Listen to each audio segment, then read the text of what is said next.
కార్యకర్తలకు కానీ ఎమ్మెల్యేలకు కానీ రాష్ట్ర ముఖ్యమంత్రి వర్యులు గల్లేసుకొని గల్లా ఎగిరేసి చెప్పొచ్చు.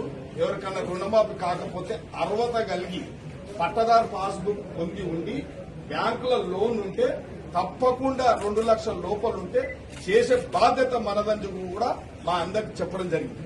ఒక ఉదాహరణ చెప్తున్నా, షాద్నగర్ లో ఒక బరోడా బ్యాంక్ ఉంటుంది. ఆ బరోడా బ్యాంక్ లో nodal agency deputy director agriculture వారికి ఈ అకౌంట్ నెంబరే తప్పు ఇచ్చింది. ఈ అకౌంట్ నెంబర్ తప్పియడం వల్ల అక్కడ 300 నుంచి 500 మంది రైతులకు రుణమాఫీ జరగలేదు.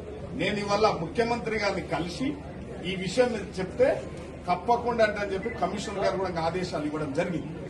సాంకేతిక లోపాలు అక్కడక్కడ ఉన్నాయి, ఇది వాస్తవం. ఇది తప్పించుకోవడానికి కాదు.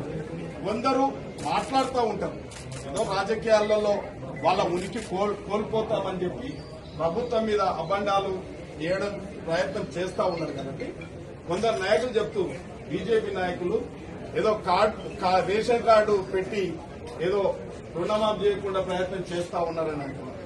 రాష్ట్ర ముఖ్యమంత్రి గారు క్లియర్ అండ్ కట్ గా చెప్పింది, ఒక పథకం చేపడుతున్నప్పుడు కొన్ని గైడ్ లైన్స్ ఏదైనా క్రైటీరియా తీసుకోవాల్సి వస్తుంది. కాబట్టి ఒక కుటుంబ సభ్యునిగా తీసుకోవడానికి రేషన్ కార్డు తప్ప పాస్బుక్ క్రైటీరియా. కాబట్టి మీరందరూ కూడా అసలైన తొలి వెలుగు.